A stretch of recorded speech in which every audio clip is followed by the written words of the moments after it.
کاٹیں گے وہاں پر، وہی فصل کاٹیں گے۔ تو اعمال کے لیے ہیں۔ تو اللہ تبارک و تعالیٰ نے یہ بھی مہربانی فرمائی ہے کہ اس دنیا کے بعد جو دنیا جہاں بعثت ہوگی وہاں ہمارے اعمال کا جائزہ لیا جائے گا، تو وہ جائزہ گنتی کی شکل میں نہیں ہوگا، وزن کی شکل میں ہوگا۔ والوزن یومئذ الحق، اعمال کا وزن کیا جائے گا، اور وزن میں ایک چھوٹی چیز بہت وزنی ہو سکتی ہے ایک بڑی حجم والی چیز سے کہ جو ہلکی ہو۔ مثلا ایک من روئی ہلکی بہت زیادہ حجم لیتی ہے، اور ایک من لوہا تھوڑی جگہ لیتا ہے لیکن وزنی زیادہ ہوتا ہے۔ تو میرے دوستو وہاں پر وزن ہوگا اعمال کا، تو ہم نے اعمال ہی کی بنا پر وہاں اجر پانا ہے، لیکن وہ اعمال جو وزنی ہیں وہ اگر ہمارے نامہ اعمال میں ہوں گے تو عین ممکن ہے کہ ایک چھوٹا سا عمل اتنا وزنی ہو جائے کہ ہمارے تمام برائیوں کو کھا جائے اور ہضم کر جائے۔ تو ہمیں غور یہ کرنا ہے، اللہ کے رسول نے بتلایا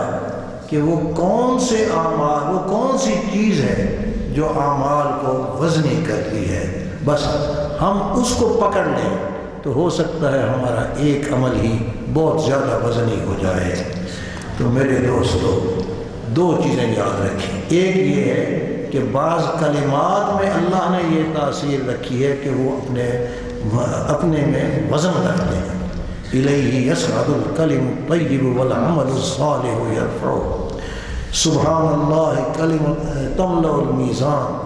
اور امام بخاری رحمہ اللہ نے جو مشہور حدیث جس پر ختم کی ہے یہی فرمایا، کلمتان حبیبتان الی الرحمن ثقیلتان فی المیزان خفیفتان علی اللسان، سبحان اللہ وبحمدہ سبحان اللہ العظیم۔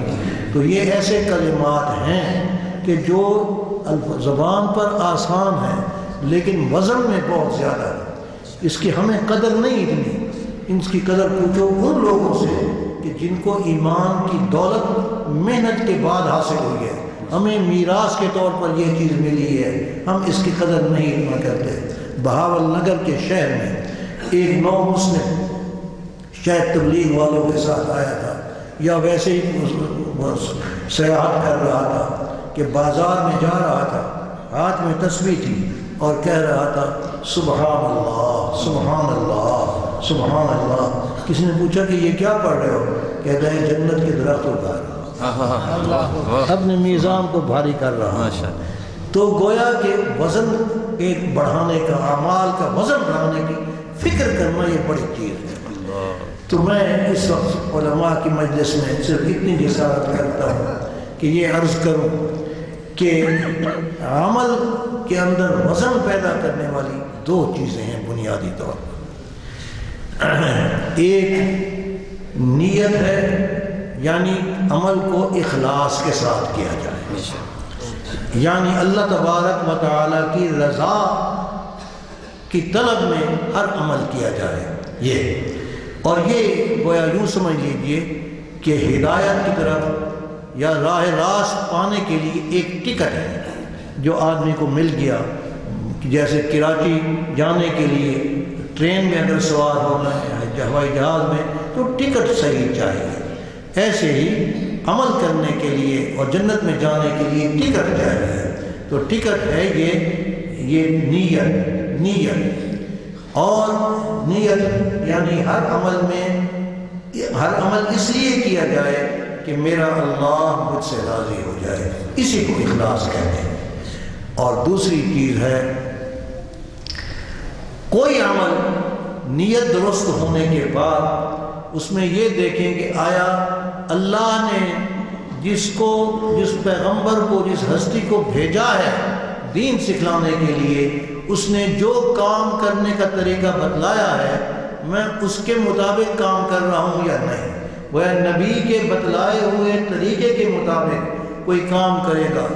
نیت بھی صحیح ہو اور عمل سنت کے مطابق، اسوہ رسول اکرم صلی اللہ علیہ وسلم کے تابع